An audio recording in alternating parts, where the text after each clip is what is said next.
she's not up yet.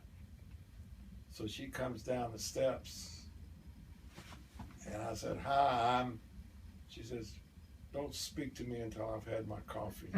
I said, okay.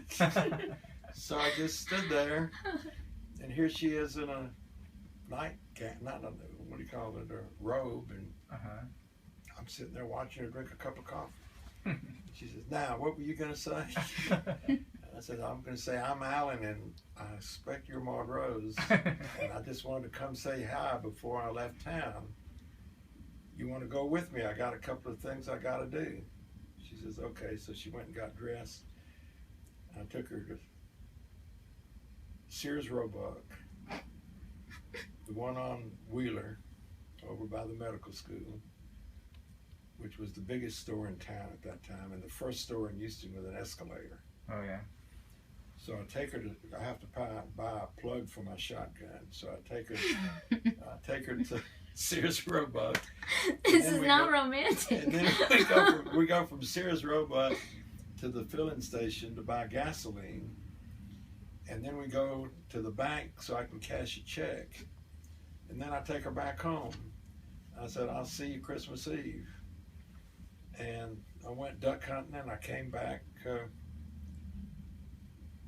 I guess Christmas, the night before Christmas Eve. And I took her out Christmas Eve. And this party we went to, there were a lot of friends of mine there from college, and that I hadn't seen in a couple of years. And so I'm going around, she's pissed.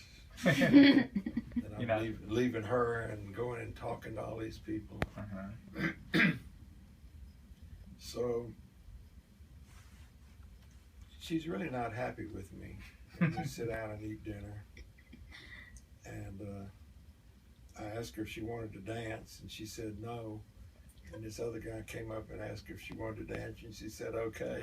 She might dance with him. I might not have told you that. No, I didn't hear that part. And I'd forgotten about that until she was telling this story to somebody a little bit ago. And so then I came up and cut in on her, and these people are cutting in, and finally somebody comes up and cuts in, and I said, I brought her, I'm dancing with her, she ain't dancing with anybody else. I think that got her attention. And so we had a interesting night. I went, and I got invited to a party Christmas afternoon, and so I asked her if she wanted to go, and she said okay. So we went to that party, and then I went and met her every night at, like, I'd go over there about 11 o'clock and wait for her to get home from these dates. He was the after date. And then I'd take her out to the bushes, so to speak. You did not tell me that part. A lot of things I didn't tell you when you were single. Come on. I didn't want to corrupt you. Oh, Lord. And then New Year's Eve, we went to this big party, and we decided to get married. Wow.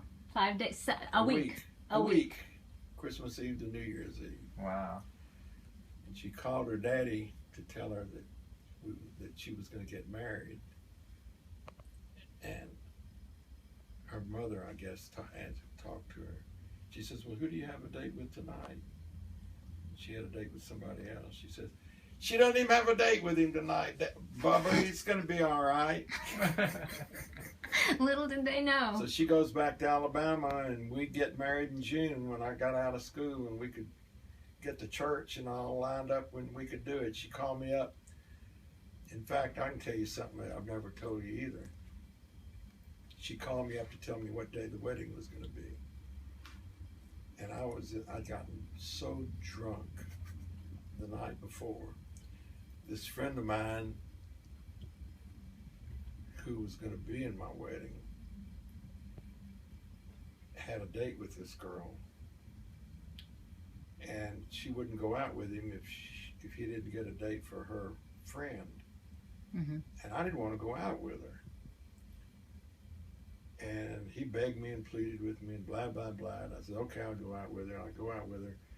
And it's not bad enough that I'm going out with her and don't want to go. She is uglier than homemade sin. Than homemade sin? Yes. It's an old Texas expression. And so, I mean, I'm drinking everything I can find, and I never have been a big time drinker. I drink so damn much of so many different kinds of alcohol. I'm in the bathroom just throwing up everywhere when she calls to tell me what day she's got our wedding. Now, the significance of this is that this was in 1953. This was in the spring of 1953. That's a while back. Yeah. I have not thrown up since then. Really? Ever. Wow. Well, there you go. That's amazing. That's what Montrose will do to you. When she found out I'd been out on a date with this guy, she was so pissed off. I thought she was going to have a stroke. What'd she say? Oh, God, you just wouldn't believe what she said. Oh, Good God. for her. Oh, She's right. And she really was right. And this friend of mine, he got married 2 weeks after I did. Mm-hmm. So we went on a honeymoon for a week, and then we went back to Alabama and stayed there for a week, and then we went to Tulsa, Oklahoma to this guy's wedding, Uh-huh. and then came back. And actually, he was the other, I told you I worked for DeBakey